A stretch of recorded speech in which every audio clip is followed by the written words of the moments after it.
we start, right? It's so watch, right? Okay, it's positive circle, right? Okay. Now, it's a positive circle, right? Now, we don't want to do them like this, right? So what we do is we do this, right? And there's a stretch. See the stretch that takes place, right? But I'm not doing this. So watch the logo. If I do this, you see, I'm rotating like this, which is for a beginner is absolutely fine.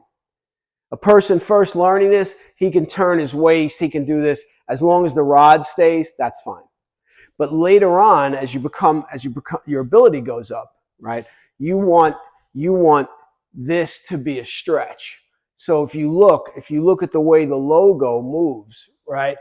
It's a stretch, and you see the wrinkles in the shirt go from one side to the other, right? And all I'm doing is double positive circles. Now, I can do them more relaxed. That's fine. I can do them where I'm stretching and stretching and stretching and stretching and stretching. It all depends on what you want to work. But in essence, this is cloud hands. So when I'm here and I'm doing this, it's the same.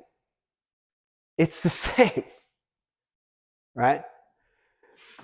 So the key is, again, you want the movement to become consistent, meaning that when I do, if I'm working this like as a foundational exercise. So if I'm working this as a foundational exercise, right? Okay, this is one way, right? So now though, when I start doing cloud hands, what does it look like? It looks the same. You want the movement to be consistent. If the movement's not consistent, then you're doing this one way in foundations, one way in cloud hands in the Yilu, another way in cloud hands in the Erlu, and you're all over the place. And when your movements aren't consistent, that becomes a problem. This starts as a basic positive circle. This starts as a basic positive circle. Now we get them where, right? So same rules apply, right? Fingers not above the eyebrows, not below the knees, right? So here. Then you can also do, right? You can also do, right? Where now you're doing what? Double negative circles. So as I'm doing double negative circles, it's the same thing. So you see all the action going on with the body, right? So you see all the action going on with the body, right? Okay. So now when you talk double negative circles, we go to this move in the Yilu, right? And we have this, right? And now watch, right? So this is the move in the form, right? And we do it like this. Okay, so now watch.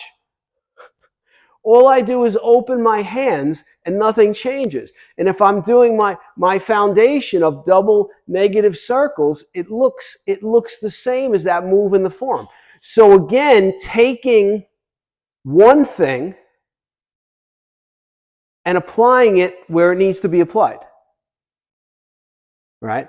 Like I see a lot of people do this move, but they're not really doing clear double negative circles, right?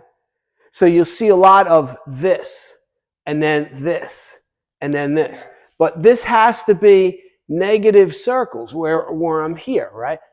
See, so now if I go like this and open the hands, it looks exactly like we've been doing, right? It looks exactly like we've been doing, right? Right, so the action comes with some of the other principles, which is we fix the rod. So we fix the rod. So if I do this, right, that creates a problem and there's nothing going on properly with the legs. But if I'm in my front leaning stance, right? And now I'm see how my knees are open, right? So I've got to be honest, when I start to go here, it transfers to this. And now I'm feeling a stretch here, but I'm still feeling a stretch here. Now as I go back this way, I'm feeling a stretch here, but I'm still feeling a stretch here, which is what I told you last week too. So one is kind of active and the other is passive, right? Well, right. But so when I'm here, right, this is like the circle going out, right? Yeah. Okay, so this one becomes more active. but I still feel a stretch here. And again, that's because my knees are fixed. So again, sometimes on the video, it looks like my knees are doing this, which they are, but it's my kneecap going this way. So when I'm doing this, right, you see very little movement in my knees. By fully locking my knees and then not moving, but you look, there's an action, there's a stretch here. There's a stretch in the body, right? So as I do that, this is very, very stretched, pulled, twisted. So the key is, again, you have to have the fixed points. I'm here, right? So watch my knee. Did you see that movement? Yeah. Now how much is that movement? Very little. The problem is it affects the quad. Yeah. Meaning now this is loose. So I do that, I do that. Do you see that? Do you see that slight movement with my knees? Yeah. So if your knees are moving that much, you're not going to feel it here. And then the problem is you're feeling it where? You're going to feel it where? No, in your knees. If you're moving the knees, you're making the knees handle the load. We want the quad to handle the load. So that's why as soon as I go here, and one of the ways is, again, is you can get wider. Now it's much harder you can't really move the knees because I'm locked, right? And when I'm coming here, right? But notice my head. There's no wobble at all, right? And it's a stretch I'm creating here, right? Here. Just work this. Like, get this action, right? You know, again, joke, right? It's kind of like this, right? Can you do that? So it's a coordination thing. And people, again, when they're doing circles, I say, okay, you're doing 2 positive circles. And they still have trouble, right? And then another way you want to work it is you want to work it moving. So you want to work it like this. But now watch the rod, right? I see a lot of this. And they start getting this kind of action, right? This is a huge problem, okay? So that rod, right, has to move like this. So as I'm moving, it's 1. And there's no up and down. So, no up and down.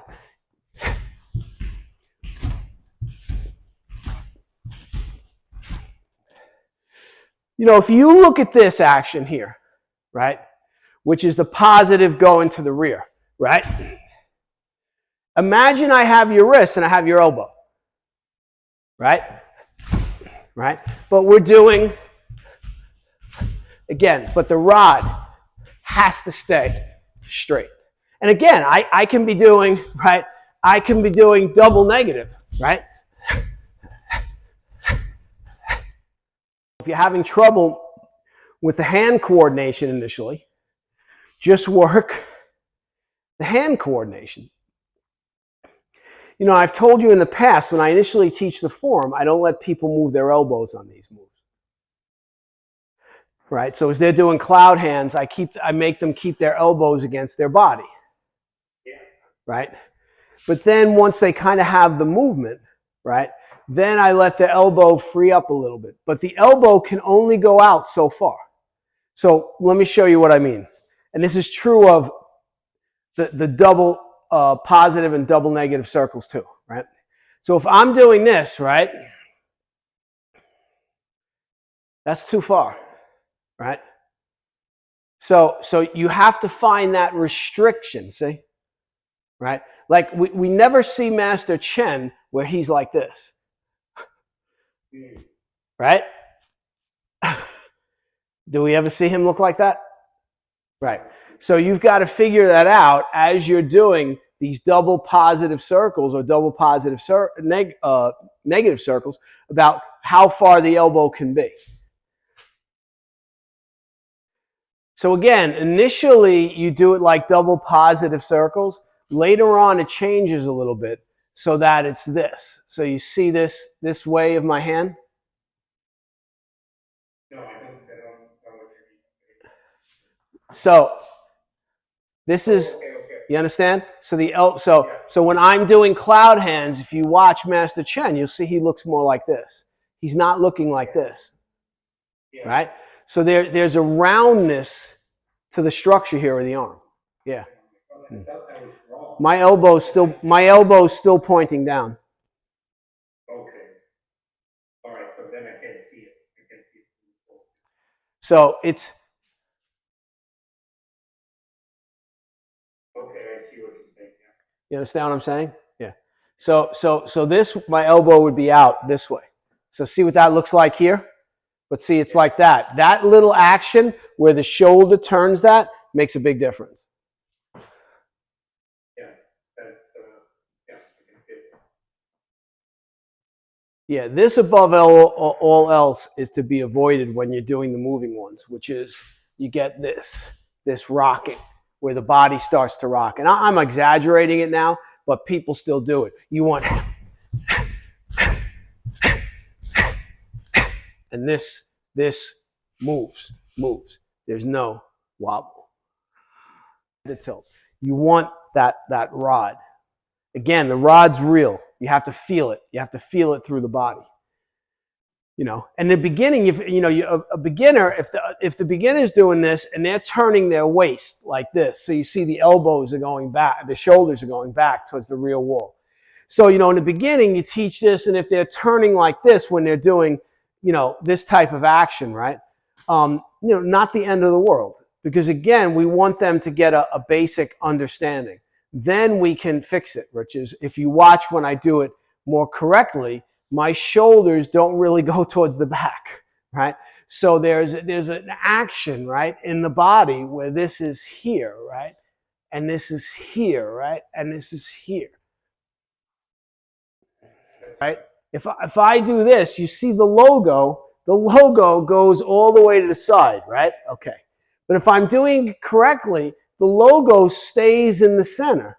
And what you have is you have the bodies creating this action. So you can see my body looks like it's moving like this, right? You see there's an action in the body. The logo kind of does this. When I'm doing this, watch. There's no, watch here, right?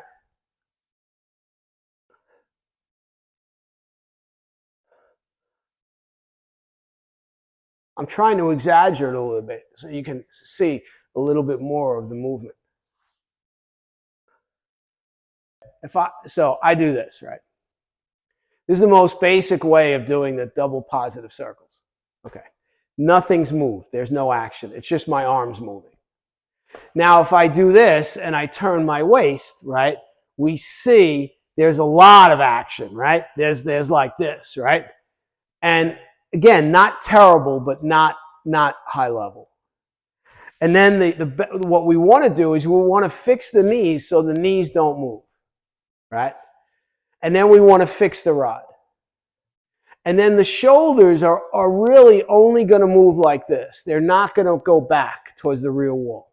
So now as I do this, you see all the action is taking place in my body as it creates the stretch and here. Like this, like I feel this. I feel this in the quad. I feel it in my body, right? So what I'm asking is what's the difference? So I'm telling you how to achieve the difference. You fix the knees, right? You fix the rod. And as you do the double circles, you need to feel how you have to create rotation within the body here. Okay, so just feel the stretch. So when I'm here, right, and I do this, right, and I do this, right, you see there's a switch to the other side. You see it's here, and then it goes here. I'm doing that same action in double circles. Okay, I didn't know. So watch. Yeah. Right. It's in your cloud hand, it's in your double positive, yeah. When I say I'm fixing points, I fix points. If I do it from the side, and I'm here, right? So this again would be me moving my shoulders back and forth towards the real wall, right? But what I do is I don't do that.